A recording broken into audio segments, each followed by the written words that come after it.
Okay, so your first question comes from Cavi Hour. Uh, her question is, should I attend my ex's mum's funeral? She says, "Hi Mama Eskimo, we were high school sweethearts and together for about 9 years, but we've not been together nor on speaking terms over the past 3 years. While together, her mum would stay with us on and off, and we were all close. It actually hurts knowing she is gone. I feel I'd have regrets not going and that someday me and my ex may reconnect platonically. I'm curious about etiquette on this." Um, So do you feel that Cavi Hour should attend her ex's mum's funeral? if they're not on speaking terms, I don't think it's a very good idea. Um, maybe send flowers and a card and see how that works out and be there in spirit. Okay. I would. I mean, I don't. I'm assuming if by not by not being on speaking terms, I'm assuming that it's because they're not getting they don't get along at the moment. Presumably. I wouldn't know. And I don't know about you. The last person I want to see at anyone's funeral is the ex that I don't like. Good point. Good points. So, in short, no, send flowers instead. Yeah. Okay, your next question is submitted by Danger Detective. Hi, Mama Eskimo. My boss seems to have accidentally synced his iPhone photos with the Dropbox that we both use for work. That's awkward. This Dropbox could be seen by anyone using our workflow. It's not terrible stuff, but it is embarrassing. He seems to have taken a lot of pictures of himself with his shirt off in his office. Not flattering, pretty flabby. He's middle management, so we both have a boss who could come down on him for this mistake. I don't want to judge the guy, but I don't want our boss seeing this and yelling at him. The worst part is, I don't have the ability to delete the photos. How do I bring this up to him without making him feel awkward around me in the future? I would just tell him. Being awkward around you is a small price to pay for him not losing his job. That is a good point. That is a very good point. So I have no further advice on this, just tell him. I have a feeling this is going to be a theme going forward. There's going to be a lot of answers which is just tell him / her. Okay, your next question is submitted by A_1_. Sorry, before you continue, could you imagine, like, let's say, like, somehow, like, I don't know, that happened to you, you had some pictures you wouldn't want your boss to see and they accidentally synced up with your works, whatever. One of your coworkers noticed and realized that it's something that could get you in a lot of trouble, potentially even fired. You don't realize they're up there. A couple days go by, your boss comes up to you and, you know, let's say hypothetically just fires you because they were just really awful pictures. Sure. And your coworker says, "Yeah, sorry man, I wanted to tell you, but I didn't want to make things awkward between us." What are the chances you're going to strangle him? That is a very good point, actually. That is a very good point. So talk to him, is the advice. Because I would strangle the guy. Okay, your next question is submitted by A_1_B_2. Hi, Mama Eskimo. Get a better nickname. Yeah, It's okay, advice number 1, get a better nickname. Hey Mama Eskimo, I hate public speaking. Should I continue to do it? I volunteer for an organisation in which I have to do very brief, about 5 minutes, public speaking in front of unknown potential colleagues at events. I thought doing something that makes me cringe would help me grow as a person. I've been doing it for a year. Leaves me cringing and traumatized every time. What are your thoughts? Do you find the benefits outweigh the cons? Are you contractually obligated to continue doing it? He does say he volunteers for an organisation, so presumably he could unvolunteer to do that. I would ask said organization if there's some other way you can help, because obviously it's causing you undue, distress, Hmm. and if you're not getting paid to do it, So what are you you? don't need to be sending yourself into like cardiac arrest over it. What are your thoughts on sort of, getting out of your comfort zone and doing something to sort of make it easier? Clearly, it hasn't been working in this particular case. Does it ever work? I think it works a lot. It's worked for me before, but if you've been doing it for a year, obviously it's not working for It's not you. working. No, clearly not. Okay. So yeah, stop public speaking. Your next question, submitted by Chavery17 or Shavery17 or Cavery, I suppose, one of them. Is it normal to feel peer pressure from friends about ...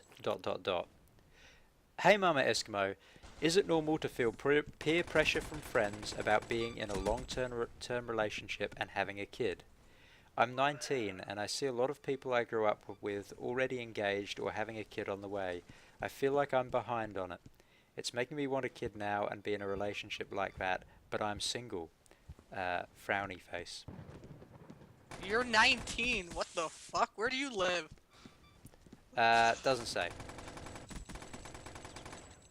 I hate to break it to you. If you're 19 and all your friends are in and around the same age as you, and they've been in relationships for years and years, and they have a kid or even multiple kids, you need to find a time machine because you're in 1950. Because that's not normal. Not anymore. No. No. In fact, it's probably a bad thing. I hate to sound harsh, but if all your friends are like that, they've probably fucked up real bad. Yep, agreed. So your advice would be, is it normal to feel peer pressure in this situation? I mean, I guess if that's what's happening around you, I suppose. But don't be like, well, all my friends are dating and married and have kids, I'm gonna do it too! Let's jump off this cliff as well! That's really stupid! Okay. Your next Your next question, submitted by Dayrone150. How can you tell if a girl is feeling sorry for you? Hi Mama Eskimo, I know it's kind of a weird question, but when girls take the time to talk to me, I find it unbelievable. I'm always shocked that they give me the time of day. I feel it's all too good to be true, and most of these girls must feel sorry for me. Like girls I approach who give me their number, but don't reply when I text. I'm a decent guy and good looking. It's just that I'm not that sociable, so I'm usually quite, in them brackets, problems with social skills. He obviously didn't know the word for that. I don't know if I feel like girls just feel sorry for me because I feel that I'm not good enough for people. I doubt you're doing it intentionally, but if you're pretty socially awkward and really uncomfortable and you're just approaching women, especially strangers, and asking them for information, you might be coming off as creepy. Which would be a significant reason for why they wouldn't reply to your text, assuming they gave you an actual number. True. So, but to answer his actual question, which was, how can you tell if a girl is feeling sorry for you? Seeing as you are of the female species, you could probably tell... Don't think that means I understand how women work, because I don't. Well, true, but would you be able to offer some insight as to how to tell if a girl is feeling sorry for a guy? Depends on the girl. Well, that was useful. Shall we move on? That's the answer to anything involving women. It depends on the girl. Okay. Your next question is... Sorry, we're confusing. We don't make sense. Yeah, well, I have already known that. So, yeah, Dayron, sorry, but you're pretty much buggered. Your next question is submitted by Big Friendly Giant. Sorry, Big_Friendly Giant. He says, hey Mama Eskimo, is there a way of toning down one's empathy or getting rid of it altogether? I feel like I care too much about other people and it seems to backfire and leave me feeling like shite when I try to help them. Why would you want to do that? Why would you want to care less? I think he feels like he is too giving and people are taking advantage of it. Okay, I can understand that sentiment, but at the same time, if you're being nice and expecting something in return, you're not really being nice. Um, you don't be nice to receive something. It's nice if you do, but you shouldn't expect it. There's a lot of people that don't have any empathy or very little empathy, so the last thing we need is someone who does have some trying to get rid of it. Yeah, a good point.